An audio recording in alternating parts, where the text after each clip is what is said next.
रंगीले बाबू। बाबू रसिक लाल को मैं उस वक्त से जानता हूँ जब वो लॉ कॉलेज में पढ़ते थे। मेरे सामने ही वो वकील हुए और आनन फानन चमके। देखते देखते बंगला बन गया, जमीन खरीद ली, मोटर रख ली और शहर के रईसों में शुमार होने लगे। लेकिन मुझे न जाने क्यों उनके रंग ढंग बहुत जचते न थे। मैं ये नहीं देख सकता कि कोई भला आदमी खामखा टेढ़ी टोपी लगाकर निकले या सूरमा लगाकर, मांग निकालकर, मुंह को पान से फुलाकर, गले में मोतियां या बेले के गजरे डाले, तंजेब का चुन्नटदार कुर्ता और महीन धोती पहने बाजार में कोठों की ओर ताक झांक करता, ठट्ठे मारता निकले। मुझे उससे चिढ़ हो जाती है। वो मेरे पास म्यूनिसिपल मेंबरी के लिए वोट मांगने आए तो कभी ना दूं। उससे याराना निभाना तो दूर की बात है। भले आदमी को जरा गंभीर, जरा सादगी पसंद देखना चाहता हूं। मुझे अगर किसी मुकदमे में वकील करना पड़े तो मैं ऐसे आदमी को कभी ना करूं, चाहे वो रास बिहारी घोष ही का सा कानूनदा क्यों ना हो। रसिक लाल इसी तरह के रंगीले आदमी हैं। उनकी तर्क शक्ति ऊंचे दर्जे की है, मानता हूं। जिरहा भी अच्छी करते हैं, ये भी मुझे स्वीकार है। लेकिन सीधी टोपी लगाने और सीधी चाल चलने में उनकी वकालत कुछ ठंडी ना पड़ जाएगी। मेरा तो ख्याल ये है कि बांकपन छोड़कर भले आदमी बन जाएं तो उनकी प्रैक्टिस दूनी हो सकती है। लेकिन अपने को क्या पड़ी है कि किसी की बातों में दखल दें। जब कभी उनका सामना हो जाता है तो मैं दूसरी ओर ताकने लगता हूँ या किसी गली में हो रहता हूँ। मैं सड़क पर उनसे बातें करना मुनासिब नहीं समझता। क्या हुआ, वो नामी वकील हैं और मैं बेचारा स्कूल मास्टर हूँ। मुझे उनसे किसी तरह का द्वेष नहीं। उन्होंने मेरा क्या बिगाड़ा है जो मैं उनसे जलूं। मेरी तो वो बड़ी इज्जत और खातिर करते हैं। अपनी लड़की की शादी में मैं उनसे दरिया और दूसरा सामान मांगने गया था। उन्होंने 2 ठेले भर दरिया, कालीनें, जाजिम, चौकियाँ, मसनदें भेज दी। नहीं, मुझे उनसे ज़रा भी द्वेष नहीं। बहुत दिनों के परिचय के नाते मुझे उनसे स्नेह है। लेकिन उनका ये बाकपन मुझे नहीं अच्छा लगता। वो चलते हैं तो ऐसा जान पड़ता है जैसे दुनिया को ललकारते चलते हों। देखूं, मेरा कोई क्या कर सकता है। मुझे किसी की परवाह नहीं है। एक बार मुझे स्टेशन पर मिल गए, लपक कर मेरे कंधे पर हाथ ही तो रख दिया। आप तो मास्टर साहब कभी नजर ही नहीं आते। कभी भला साल में एक आध बार तो दर्शन दे दिया कीजिए। मैंने अपना कंधा छुड़ाते हुए कहा, क्या करे साहब, अवकाश ही नहीं मिलता। बस आपने चट एक बाजारी शेर पढ़ा, तुम्हें गैरों से कब फुर्सत, हम अपने गम से कब खाली। चलो, बस हो चुका मिलना, न तुम खाली न हम खाली। मैंने हंस तो दिया। जो आदमी अपना लिहाज करे उससे कोई कैसे रुखाई करे। फिर बड़े आदमियों से बिगाड़ करना भी नहीं चाहता। न जाने कब अपनी गरज लेकर उनके पास जाना पड़े। लेकिन मुझे उनकी ये बेतकल्लफ़ी कुछ अच्छी न लगी। यों मैं न कोई तपस्वी हूँ न जाहिद। अरसिक होना उस बाकपन से भी बुरा है। शुष्क जीवन भी कोई जीवन है जिसमें विनोद के लिए स्थान न हो। वन की शोभा हरे भरे सरस वृक्षों से है, सूखे हुए ठूंठों से नहीं। लेकिन मैं चाहता हूँ आदमी जो कुछ करे छिपा कर करे। शराब पीना चाहते हो, पियो, मगर पियो एकांत में। इसकी क्या जरूरत कि शराब में मस्त होकर बहकते फिरो। रूप के उपासक बनना चाहते हो, बनो, लेकिन इसकी क्या जरूरत है कि वेश्याओं को दाएं बाएं बैठाए मोटर में अपने छैलपन का ढिंढोरा पीटते फिरो। फिर रसिकता की भी एक उम्र होती है। जब लड़के जवान हो गए, लड़कियों की शादी हो गई, बाल पक चले, तो मेरे ख्याल में आदमी को कुछ गंभीर हो जाना चाहिए। आपका दिल अभी जवान है, बहुत अच्छी बात है। मैं तुम्हें इस पर बधाई देता हूँ। वासना कभी बूढ़ी नहीं होती। मेरा तो अनुभव है कि उम्र के साथ साथ वो भी प्रौढ़ होती जाती है। लेकिन इस उम्र में कुलेलें करना मुझे ओछापन मालूम होता है। सींग कटाकर बछड़ा बनने वाली मनोवृत्ति का मैं कायल नहीं। कोई किसी का क्या कर लेगा। लेकिन चार भले आदमी उंगली उठाएं, ऐसा काम क्यों करो। तुम्हें भगवान ने संपन्न बनाया है, बहुत अच्छी बात है। लेकिन अपनी संपन्नता को इस विपन्न संसार में दिखाते फिरना, जो क्षुधा से व्याकुल है उनके सामने रसगुल्ले उड़ाना, इसमें न तो रसिकता है न आदमियत। रसिक लाल की बड़ी लड़की का विवाह था। मथुरा से बारात आई थी। ऐसे ठाठ की बारात यहाँ शायद ही कभी आई हो। बड़ी धर्मशाला में जनवासा था। वर का पिता किसी रियासत का दीवान था। मैं भी बारातियों की सेवा सत्कार में लगा हुआ था। 1000 आदमी से कम न थे। इतने आदमियों का सत्कार करना हंसी नहीं है। यहाँ तो किसी बारात में 150 आदमी आ जाते हैं तो उनकी भी अच्छी तरह खातिर नहीं हो पाती। फिर बारातियों के मिजाज का क्या कहना। सभी तानाशाह बन जाते हैं। कोई चमेली का तेल मांगता है, कोई आंवले का, कोई केश रंजना, कोई शराब मांगता है, कोई अफीम। साबुन चाहिए, इत्र चाहिए। 1000 आदमियों के खाने का प्रबंध करना कितना कठिन है। मैं समझता हूँ 20-25 हजार रुपयों के वारे न्यारे हुए होंगे। लेकिन रसिक लाल के माथे पर शिकन न आई। वही बांकपन था, वही विनोद, वही बेफिक्री।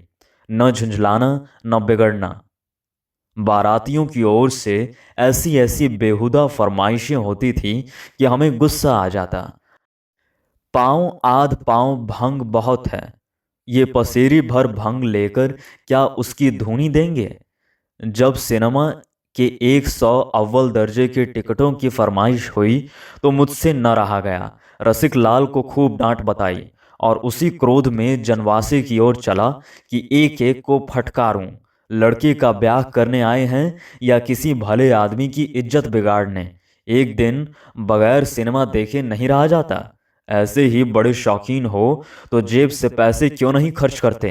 लेकिन रसिक लाल खड़े हंस रहे थे। भाई साहब, क्यों इतना बिगड़ रहे हो। ये लोग तुम्हारे मेहमान हैं। मेहमान 10 जूते भी लगाए तो बुरा ना मानिए।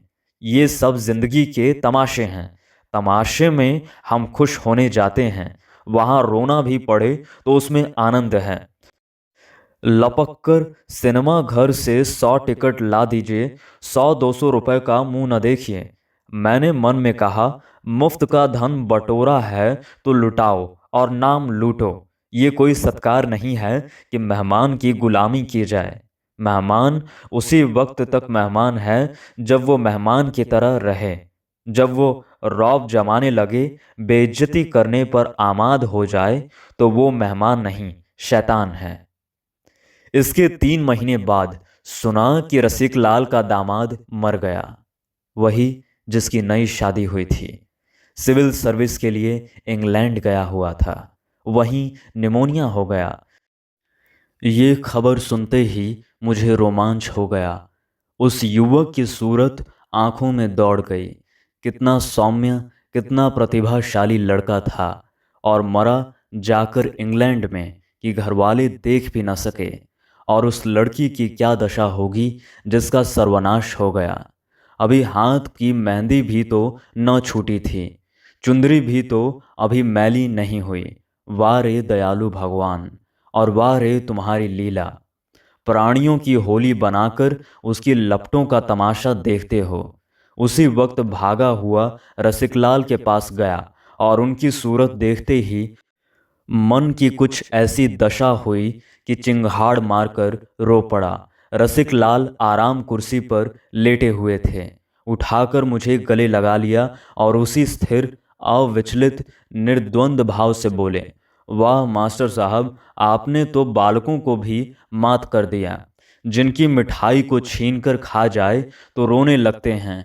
बालक तो इसलिए रोता है कि उसके बदले में दूसरी मिठाई मिल जाए।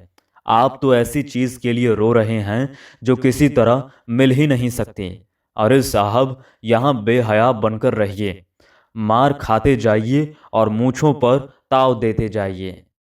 मजा तो तब है कि जल्लाद के पैरों तले आकर भी वही अकड़ बनी रहे।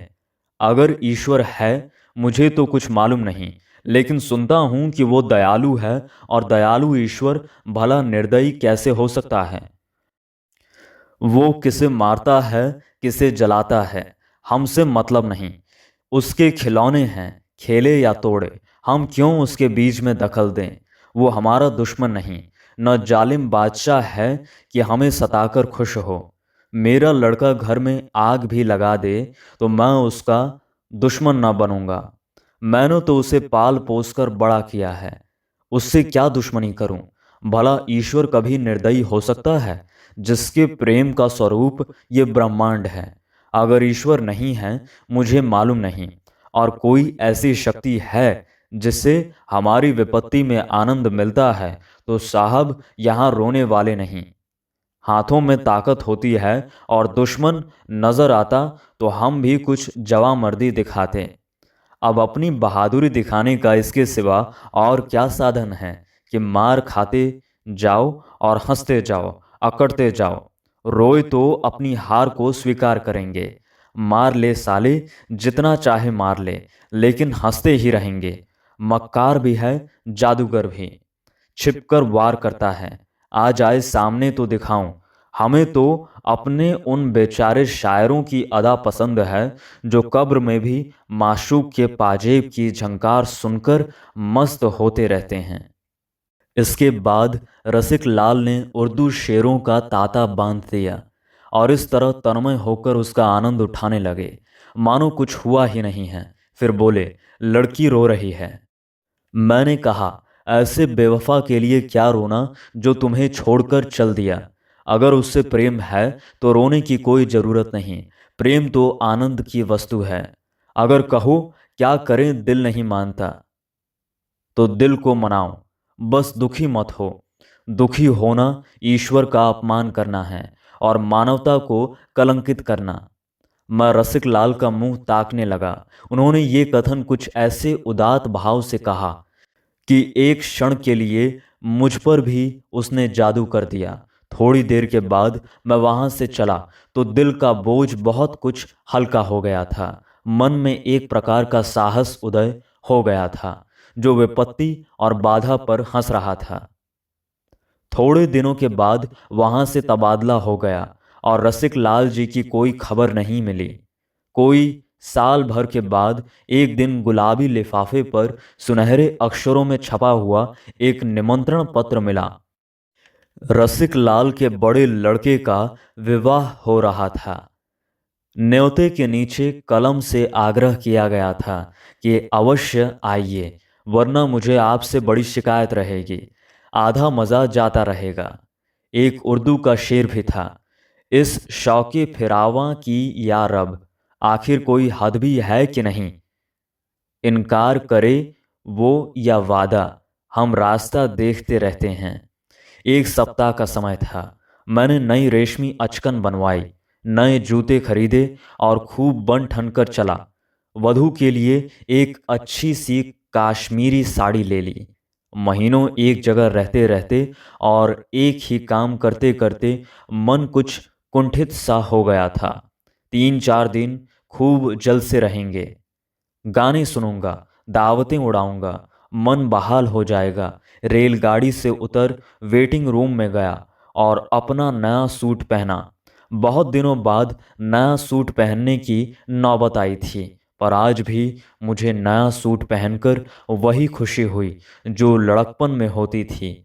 मन कितना ही उदास हो, नया सूट पहनकर हरा हो जाता है।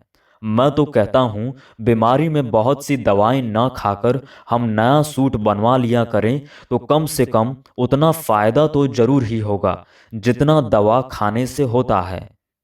क्या ये कोई बात नहीं कि जरा देर के लिए आप अपनी ही आंखों में कुछ ऊंचे हो जाएं।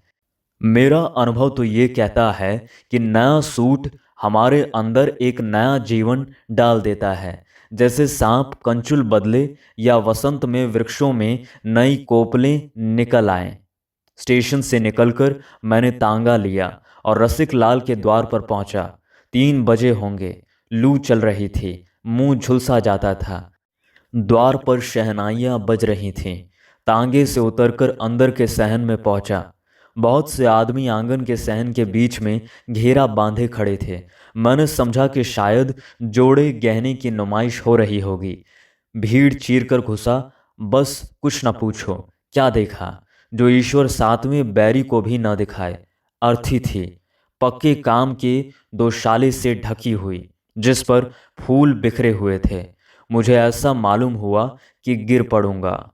सहसा रसिक लाल पर मेरी निगाह पड़ गई। रंगीन कपड़ों का एक गट्ठर लिए अंदर से आए थे। न आंखों में आंसू, न मुख पर वेदना, न माथे पर शिकन। वही बाकी टोपी थी, वही रेशमी कुर्ता, वही महीन तंजेब की धोती। सब रो रहे थे। कोई आंसुओं के वेग को रोके हुए था, कोई शोक से विह्वल। ये बाहर के आदमी थे। कोई मित्र था, कोई बंधु, और जो मरने वाले का बाप था वो इन डगमगाने वाली नौकाओं और जहाज़ों के बीच में स्तंभ की भांति खड़ा था। मैं दौड़कर उनके गले से लिपट कर रोने लगा। वो पानी की बूंद जो पत्ते पर रुकी हुई थी, जरा सी हवा पाकर ढुलक पड़ी। रसिक लाल ने मुझे गले से लगाते हुए कहा, आप कब आए? क्या अभी चले आ रहे हैं? वाह, मुझे खबर ही ना हुई। शादी की तैयारियों में ऐसा फंसा कि मेहमानों की खातिरदारी भी न कर सका। चलकर कपड़े उतारिए, मुंह हाथ धोइए, अभी बारात में चलना पड़ेगा। पूरी तैयारी के साथ चलेंगे।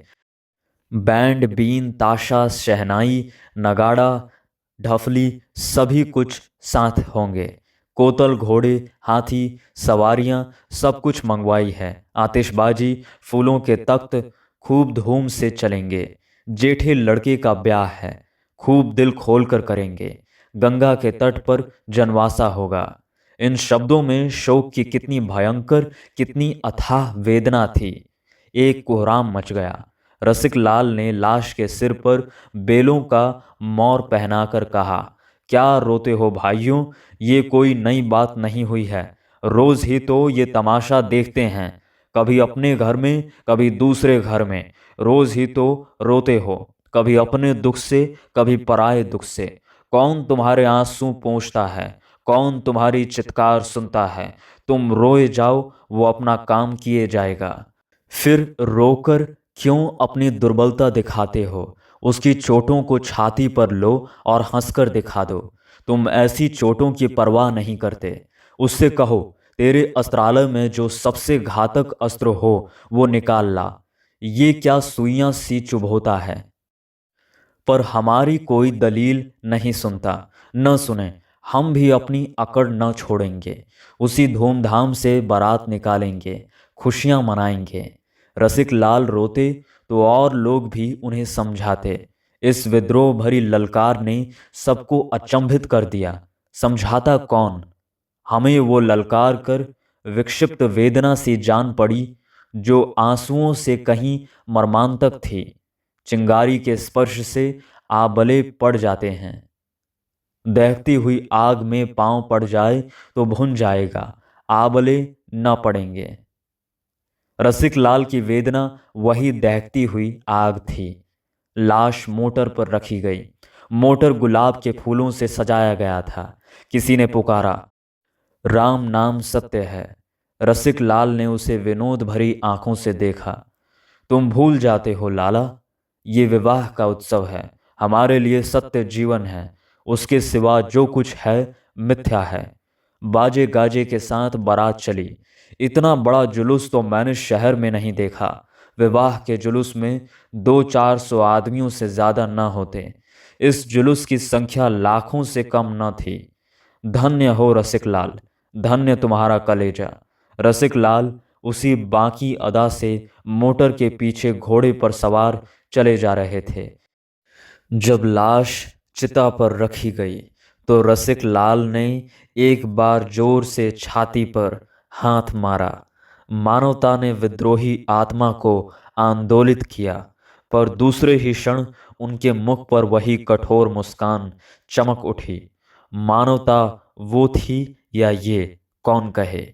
उसके 2 दिन बाद मैं नौकरी पर लौट गया, पर छुट्टियां होती हैं तो रसिक लाल से मिलने आता हूँ। उन्होंने उस विद्रोह का एक अंश मुझे भी दे दिया है। अब जो कोई उनके आचार व्यवहार पर आक्षेप करता है तो मैं केवल मुस्कुरा देता हूँ।